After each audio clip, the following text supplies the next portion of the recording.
This is Karen with newclevelandradio.net, and it is time for Avoid the Maze.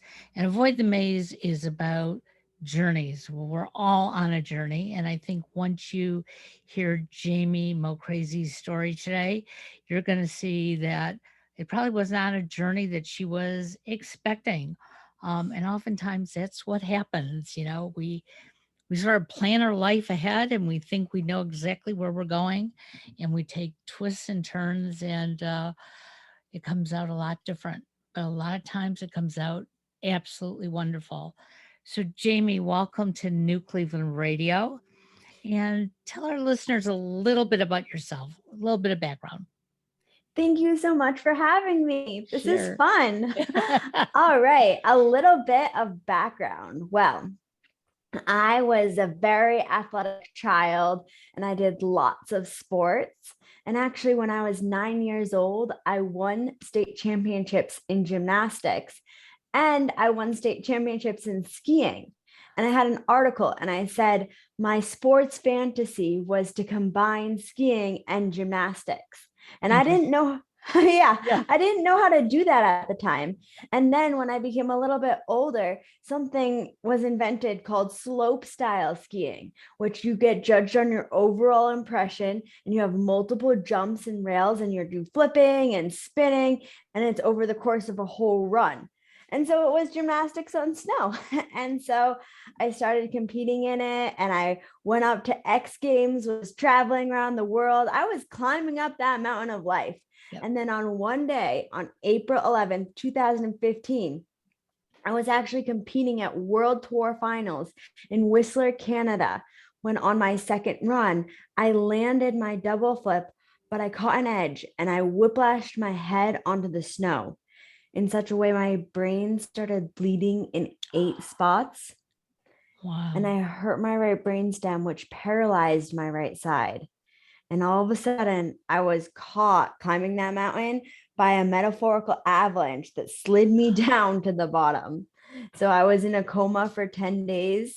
And then I had serious amnesia. So, absolutely no memory. I still have no memory at all of that time of my life, which was 6 weeks of zero memory and then very, very little memories for the following months. And then my memory came back. I went to college. I graduated from Westminster College and in 2019 and I did a lot of resilience stuff and then I started my resilience foundation. I am a podcast host and so I started to climb an alternative peak because after you encounter a trauma and you're slid down that mountain, you have the choice. You can either stay at the bottom, blame all your deficits, life deficits on what happened, and just feel stuck, have a fixed mindset and feel stuck at the bottom.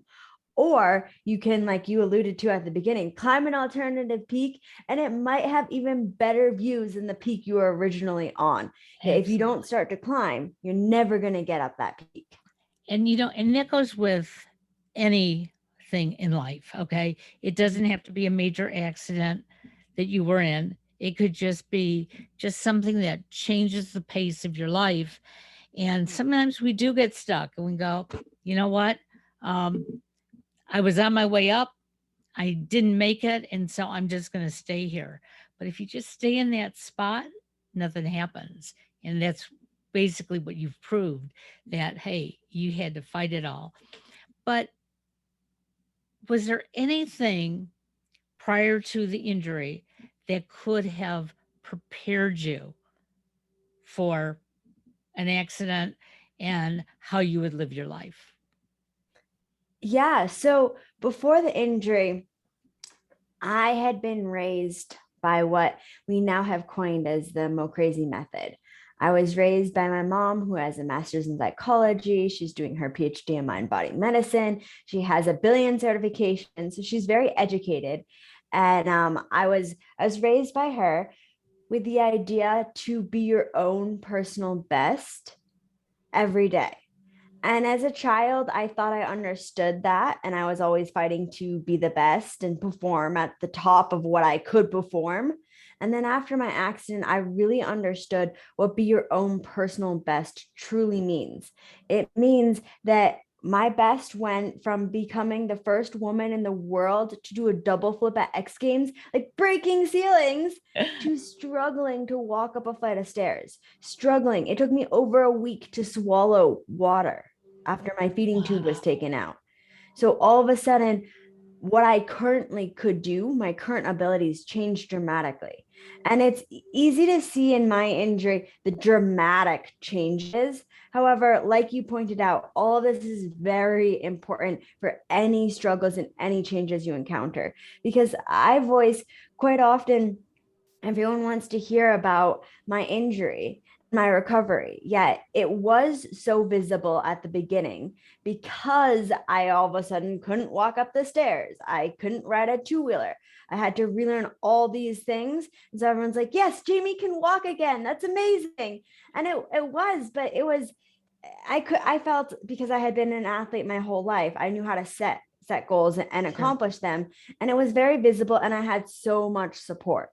And much of the challenges started when that support kind of went away. And as far as society could see, I looked normal. And as far as insurance could see, I looked normal. So they stopped doing things, even though I continued to do more healing afterwards, which can get into the side of whether it's fair that because I financially could and my family could financially support my continued healing, I became alive to thrive. I didn't just stay at the alive stage, which is what insurance covered me to get back to. But we can get on to another Yep. story about that. I love that. And so I did heal, but that is one of the big things I mention a lot, is that it does take um, time, and it takes awareness, and it can happen to anybody in any struggle you're encountering. Because when I speak, a lot of people say, I could resonate with that. Of course, my story wasn't anything like yours, but I could resonate so much. Right. And the thing that I like to share is that my speaking career, I have more challenges when COVID's hitting and just hitting dead ends, because that's what happens when you're climbing alternative peaks. You're going to go down a lot of paths, and they're going to be dead ends at the end, and you have to go back up the path and go on another path. Yep. However, if you don't keep walking the paths, you're never going to find that path that just cuts 90 degrees at the end and goes out to a beautiful view if you don't keep walking. But that frustration of walking down paths and hitting dead ends is absolutely challenging in every struggle you have in life. And the whole world encountered COVID. So we've all experienced an unexpected trauma. Exactly. And I love the metaphor as you're walking down this path. Number one, if you're aware of what is all around you, you can take different tracks. You can then see, you know what? I'm not going to go hit that obstacle. Or when I hit that obstacle, I'm going to bounce back and I'm going to go take another pathway because you know what? It's in me. I want to live. I want to be at my best. And you also brought up a word that um, we use a lot, and that is when people think we look normal. You know, what we look like or what other people think sometimes is a big disillusion. And you were still in recovery, even when people thought, hey, look at her. She looks normal. So we don't need to help her anymore. She can do it on her own. But the reality of it is, we have to let you, the person, tell us what you still may need. Okay. Not necessarily what you want, but what you actually need, because want and needs are different. So you've recovered, or you still are in recovery, because I think we're always in recovery, don't you? Yeah, I think at this stage, within the past few years, it's impossible to tell if what I'm working on has to do with my brain injury or just the fact that I'm a human. So a lot of people say, so when did you finish recovering? And it doesn't have a hard and fast deadline. And I do continue, and I will for the rest of my life, continue to aid my brain and my body, because everybody, even if you haven't encountered as traumatic of a trauma, we encounter so many traumas all the time and struggles all the time.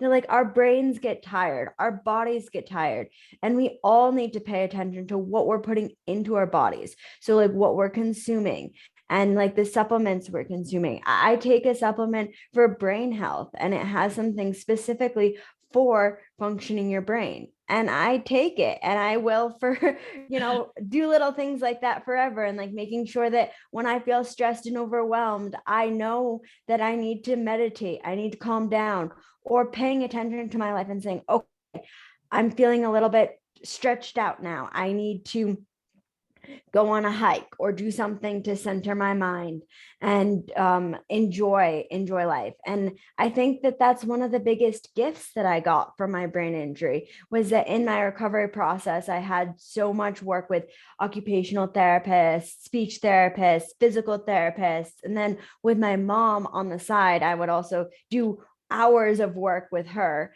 And I realized, and I went to psychotherapy, because when I realized that I was not going back to Jamie one that I understood and knew, and I was not going back to competing and skiing, that was really challenging to accept. I made the decision completely on my own, which I don't make very many decisions completely on my own.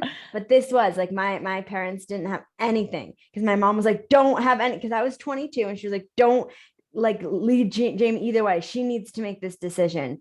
And so I made the decision to step away from competing when I realized I had to really learn all my tricks. And when you're learning, you fall a lot. And life was wonderful, and I had so much support. I didn't want to put that at risk. However, it was really, really hard for me. So I started going to psychotherapy. I had a therapist, and that's something that I advocate, is when life is really hard for you, look at it and see what you can do to help the different portions of your life, because it does get really hard. So instead of being in denial and pushing away that it's hard, be like, okay, yes, it is. So now what am I going to do to help what's hard? And the biggest thing I learned was that it's okay to have bad days, and it's okay to feel overwhelmed and stressed, and it's okay to do that, and admit it. Don't try to push it to the side. Acknowledge it and be like, okay, I'm having a bad day. And then think, what am I going to do to have a better day? So, okay, I'm feeling kind of stressed. I'm feeling overwhelmed. I'm going to go. I love hiking. And the fall colors are beautiful right now in Park City and Salt Lake. So I'm going to be like, okay, I'm going to go hiking tomorrow with my mom. And that's what I'm choosing to do to let my mind decompress. And so recognize your struggles and then know how to climb an alternative peak. And, and as I'm listening to you, um, you know, I probably am older than your mother. I'm just trying to figure, piecing it together in my own mind a little bit. But when I was growing up, from a very early age, my parents, what are you going to do when you grow up? And you sort of made these plans, if nothing else, at least you put them into your brain saying, I'm going to finish high school, I'm going to go to college, I'm going to have this career, I'm going to get married, I'm going to have X amount of kids. And you know what? I look back, and the plans that I thought I had when I was 10 and 15 years old definitely changed by the time I graduated high school, definitely changed when I went to college. Um, and everything has not evolved the way I thought, but that doesn't mean I'm not in the right place now. And that's what you were talking about. Find that mountain. Okay. If this mountain, um, either you've achieved it or it's too rugged, well, then look around. What else can you do? And I think it's amazing because there are some athletes in your situation that may have said, you know what, I only know competition.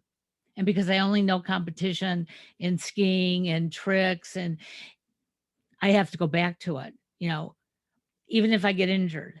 And that's a choice somebody can make. But your choice was, you know what? I've got more than that in me. Okay. I can take what I did there and I can mold it into something else. And obviously you are. And your podcast, you know, helps people understand that, you know what, there is recovery, but we all recover differently. And it's not an absolute recovery. So tell me, when did you start podcasting? When did you say, hey, I've got this voice and I want to bring it out?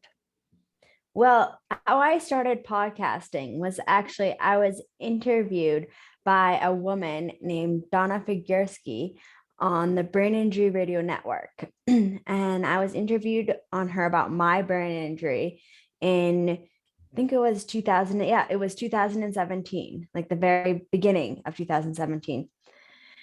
That winter. So end of 2016, beginning of 2017. And then she loved the interview and then she had me on again.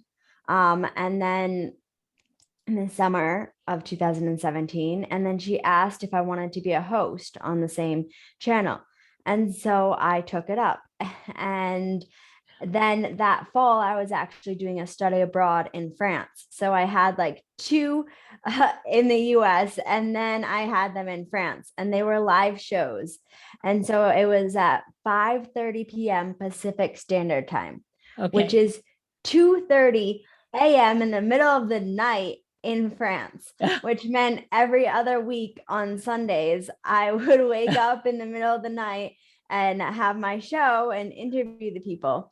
And one of the things that was so interesting is my grandmother was actually a journalist for Boston Globe and really into this kind of like journalism and Sure. storytelling and stuff, and has a big history in it. And so then she would listen to every show that I did, and she would be honest about every show that I did as well. And so on one show, she said, Jamie, that was boring. You sounded like you were just reading a script that you had already written. You weren't really attributing or paying attention to what they actually said and feeding off of that. And I was like, oh.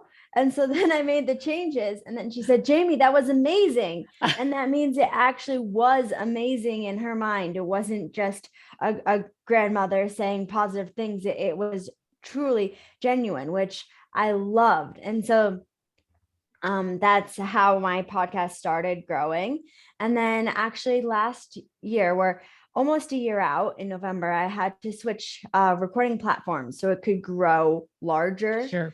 And now it's on Apple Podcast, and it's called Life Gets Mo Crazy. And so I interview other individuals who have encountered an unexpected trauma and climbed an alternative peak after the trauma. And I love it because in a way it's kind of like peer support type for the, and then the audience can hear different strategies and ideas to overcome the struggles.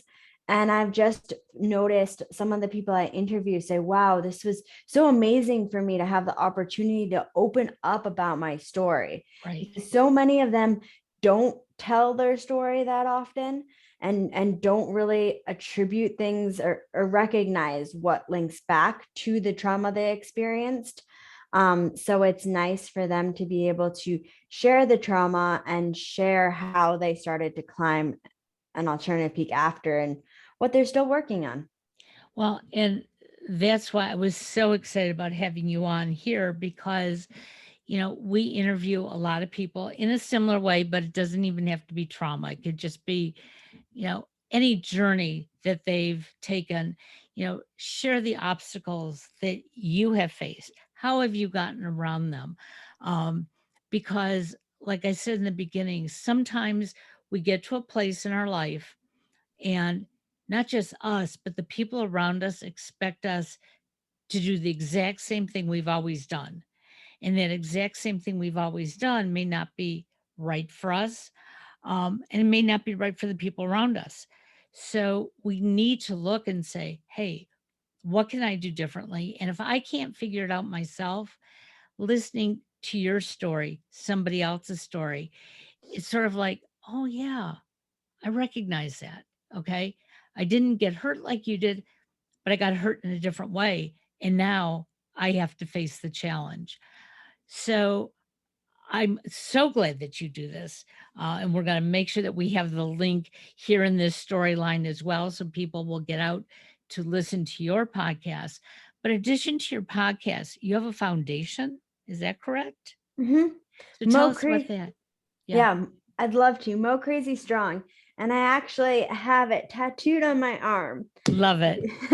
because as a child and growing up, my nickname had always been Mo Crazy and Jamie Mo Crazy.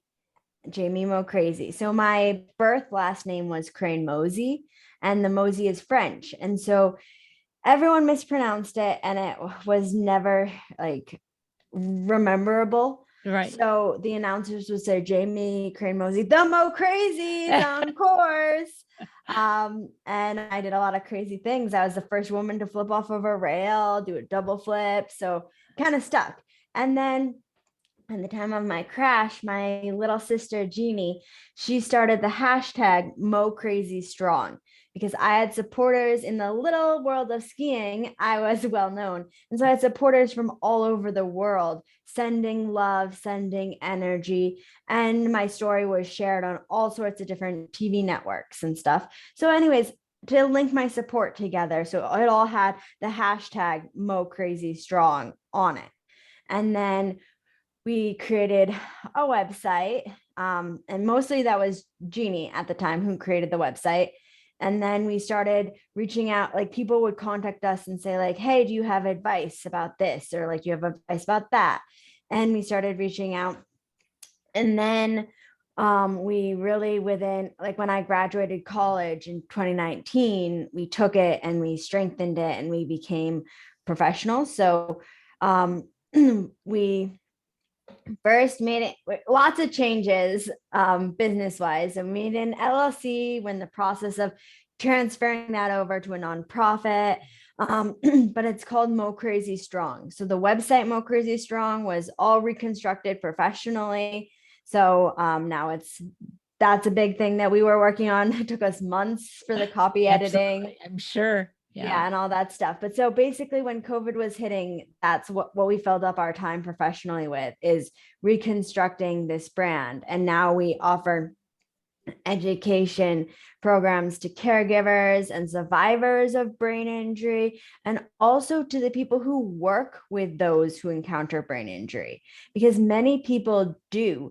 And like person-centered practices, so seeing the person as an individual, not a statistic, can vary the outcomes that you're receiving. And in trauma centers and hospitals, the doctors, the staff members, they all want what's best for the individual. However, before the beginning of the 2000s, like in 1990, they were taught, when if they went to medical school at that time, that the brain injury was permanent and the deficits were permanent. And now we understand neuroplasticity, which means it's not permanent. Any adult can recreate their synaptic connections in their brain, and we have billions of them, and we can recreate them. So I use another path analogy of walking through snow up to your neck. So the first time you do something that was damaged from the brain injury, like in my situation, my whole right side was paralyzed because of brainstem damage. So my mom in the hospital taped down my left hand, my strong hand, to have me make breakfast with my weak hand to reopen those synaptic connections and recreate new ones for the outcome. And it was so difficult and it took so long. And I was really frustrated. And it's like walking through snow up to your neck the first time you walk that path. And the more times you walk those paths, so you create those habits that you want to be living, the easier and easier it gets, until it's like walking a regular path. And the thing to keep in mind when you're about neuroplasticity is that you can create any habit you want after your recovery, or that you don't want. So if you are more susceptible for addictions after a brain injury, any form of brain injury. So, like PTSD is a brain injury, traumatic brain injuries are brain injuries. So, you're more susceptible for addictive substances, white sugar. is really can have a lot of addictive qualities to you. So paying attention to all this stuff, and like if you get in the habit of just watching TV every day, or just, you know, lazier habits, Yep. they will change your brain. So you have the power to change your brain both positively and negatively at any time in your life. And you're very more volatile and susceptible after a brain injury to create those changes. However, if you make the positive ones and you have the ones you want to do, just recognizing that it's going to be like walking through snow up to your neck the first time you make that path. And if you never make that path, then it's never going to be touched. And then you're not going to be able to move the right side of your body or the other damages that you have like that. So what you're saying is that you've got to push yourself through it to create that habit. So like, you know, when I had knee surgery a year and a half ago, in fact, right before we went into lockdown, and I was determined, I did not want to use a walker. They were sending me home with a walker, and it was like, to me, a walker means I'm an invalid. So in the hospital, I used it, and as soon as I got home, I I folded actually it up. I actually felt that as well when I was in the hospital and they wanted me to walk with a walker. I was not very coherent at this time. I couldn't really talk. I still couldn't walk by myself, but they had put a walker in front of me, and I looked at them and I pushed it and I kind of like fell over. And then they like got it and brought it back to me and Yeah, put it in front of me. And I looked at them again and pushed it over and took a step. And they were like, "Okay, yeah. Jimmy doesn't want to use it." So continue. But you know, when it's something that you really want to do, you can typically find a way to do it. Um, and so what happened was, I was the nice patient for the one day in the hospital, and I sort of used it. When I got home, my husband, put it by the side of the car for me to get out. And I said, okay, I'll use it to balance. But basically, what you did, I sort of pushed it to a side and I said, walk next to me. And he had his hand on me, and I actually could walk. And it was like, okay, you know, I'm going to find a way to do this. So if it's something that you really want to do, you've got to push yourself to do it. I think it probably took me 15 minutes to get into my house that day, which was probably like 5 steps, but I did it.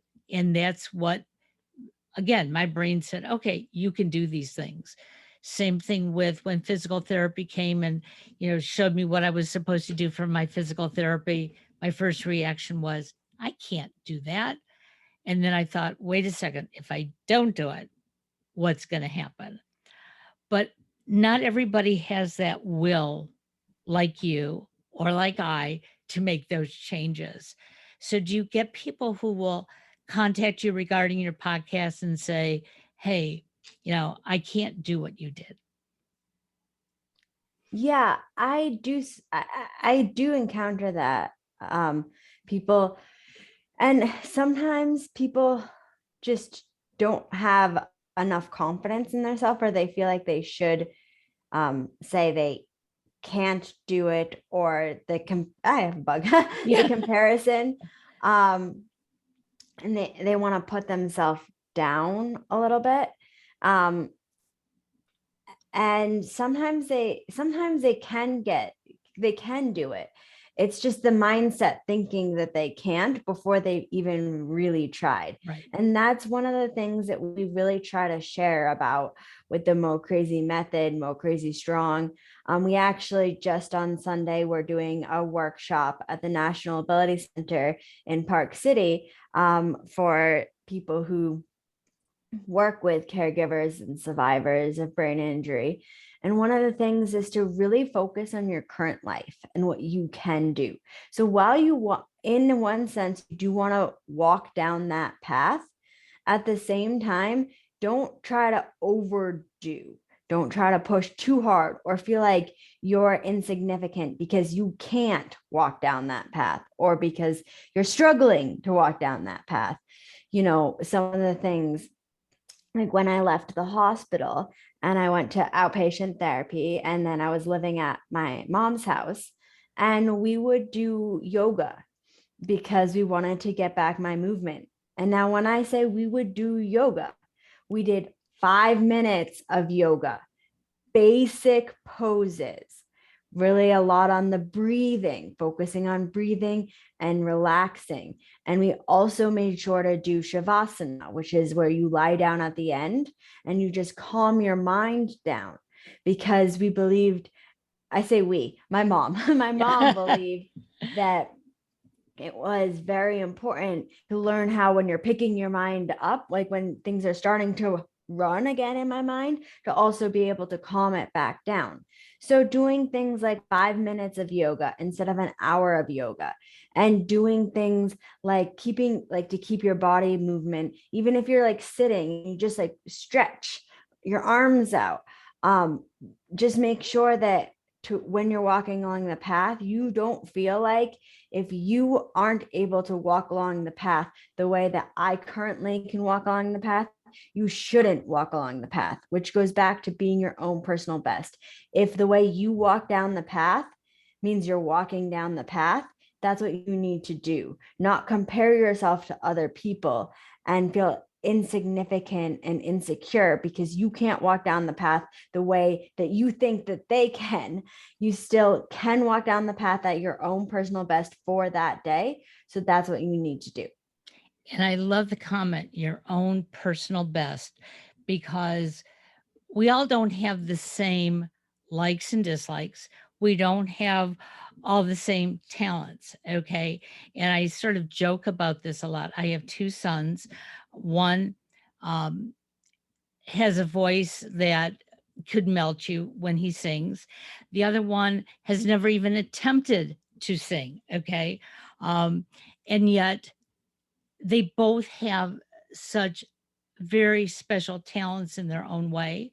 And so I wouldn't expect them to walk down the same path, to always think the same way. They do what makes them their best.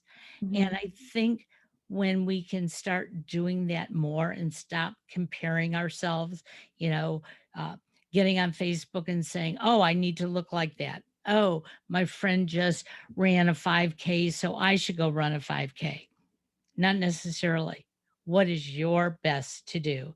And your best may be, um, you know, doing a podcast and growing it and connecting with people. Your best might be out there, running marathons. Um, but do what is good for you. And sometimes your own personal best is having a bubble bath or like relaxing. Like we too often forget about the fact that being your own personal best and being happy in life is not always just being more successful than the others around you and pushing yourself to the top. Sometimes being your own personal best is having a 5 minute cuddle sesh with your partner and your dog. Like that might be the best thing for you to do at that moment. And so it's just making sure, or like I was interviewed for E Magazine. And I was talking about how for Simone Biles, her own personal best was withdrawing from the Olympics. And that's Absolutely. incredibly challenging in front of the whole big stage. But that was her own personal best at that time. So sometimes your own personal best is quitting your job. It's breaking away from what society thinks you should be doing and listening to your gut, listening to yourself, and yeah, trusting you. So your future has changed differently. What you thought you were going to do when you were that 9-year-old little girl to what you're doing now. What do you see ahead? Do you have any dreams and plans for what you're doing now? Oh, I have a lot of dreams and plans. And I do. One of the big things about dreams and plans is we talk a lot with Mo Crazy Method how important it is to set attainable goals to reach your growth goals. Because when we think about dreams and plans and goals, we're usually thinking about the big growth goals in the future. Like, for example, back to my injury, my goal was to return to skiing. So at the time when I could not walk upstairs by myself, I already wanted to return to going skiing. However, it could feel overwhelming and depressing, and I could feel so insecure and unable to reach that goal because I was so far away from it. There's such a big gap. However, by setting attainable goals, that was walking up the stairs further and faster and starting to time myself. And those are goals you can accomplish, attainable goals you can accomplish the day that you set them. So they're goals for tomorrow you could do to start taking those steps and reach those growth goals instead of thinking so much about how the growth goals you want and how far away they are. So, like some of my growth goals we're speaking and the resilience company is I want to inspire millions and have them believe and trust that they can overcome the struggles in their life. And I'm taking a lot of steps to create that, and we believe we can do that.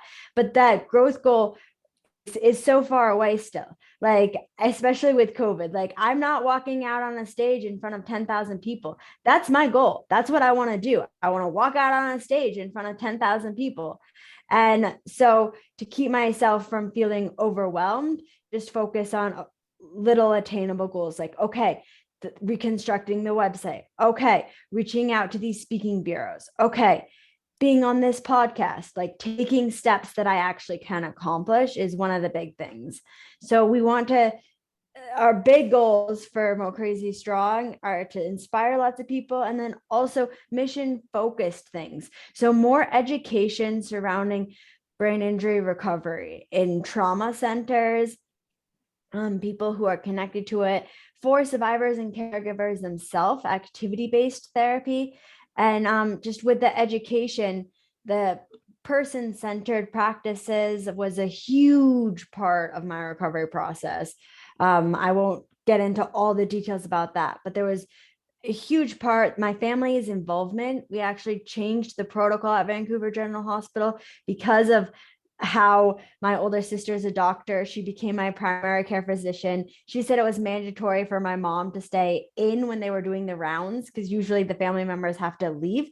And so they actually changed the protocol. Now the family members are there when they're making the rounds because they recognized that, okay, of course, my mom's going to have no idea the medical jargon. She's not going to know how to medically fix my brain or what to do at all. However, she's going to know if I like pink, if I like to put up two fingers, or I like to give a peace sign, like the terms that you're using. And if you have a child who's named Bobby, is it Robert, Bobby, or Bob? Like people respond very differently to how you reach out to them when they are in a coma and recovering from a coma. And I had some memories actually from when I was in the coma. So people are attuned to understanding when they're in a coma. And a lot of that is just brushed aside, and they'll talk about you in front of you in a coma and just expect you to recover. And so a lot of those things make a huge difference. So that's a lot of what we do as well with Mo Crazy Strong. And then with the Life Gets Mo Crazy podcast, I'd like to just grow it and interview more survivors who've encountered a trauma and give them a place to share their voice and share their message. And it's pretty fun. I always get inspired. Well, I am so excited that I met you through Podmatch. Um, your story is just incredible. Um, Kudos to your mom. Okay. Because it's Yeah. difficult being a mom, um, and trying to guide, mentor, lead our children. Um, Even when we think we know how things should be, um, there are things that we're missing, and we need to listen to our children a little bit better. I know, at least for myself, I have learned in the last couple of years that when I thought I was listening to my youngest son, I was hearing words, was not really paying attention. And now I just have to like, I have to hear what he's going through. Um, because not due to a brain injury, but due to other things, he's been going through some emotional things. And it's because of podcasts like yours that I've been able to say, okay, clear your head, listen. Sometimes you should react, sometimes you shouldn't. And I think that's what you and your sister realized with the changes at the hospital, that there are certain things the family needs to understand better. And if they're not in the loop, guess what? It's not going to help your recovery. So, congratulations to all of you. Again, tell us how we can find your podcast. So Life Gets Mo Crazy is on Apple Podcast and Spotify. So if you have an iPhone, just click on, open it up and look on the podcasts and type in Life Gets Mo Crazy. And then you'll see a picture and it will be one girl standing up and one girl upside down. Okay. And that's Life Gets Mo Crazy. I love it. And we'll make sure we put all this in the show notes.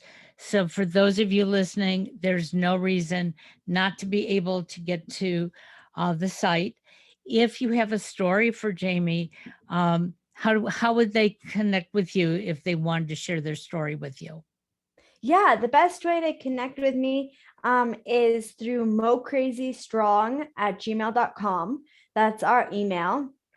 And that's probably the smoothest. And then also Mo Crazy Strong. We have an Instagram, Facebook, same name, Mo Crazy Strong. And we do our best to respond to all messages. Something that happened this past year, I was like, we always respond to messages very quickly. And then I realized with like the algorithms, they put messages that don't have any contact with you, like on back burners. And I was like, oh, I didn't know. So now I check those as frequently as I can, to see who's reached out to me that I don't know. So we do at some point we will respond in every way. And then so far the email seems to be the smoothest way to send an email to us. If you'd like to share your story, I would love to talk with you and I would love to hear about it and see if I will share it. So just reach out. That is absolutely wonderful. Well, we want to wish you the best as you go down whatever path works for you. And again, I'm hoping our listeners heard that, because nobody should create the path for you. You need to create it for yourself. You're the one who knows yourself the best. And I'm so glad that you are in recovery. It looks like that right side is working fairly well. So that's excellent. Have a wonderful day, and thanks for joining us on Avoid the Maze. Thank you. And thanks for having me. Absolutely. And I hope that you guys, the audience, has something you can take away with and think a little bit creatively and set an attainable goal that you can accomplish tomorrow. Sounds wonderful. Again, have a great day now. Bye.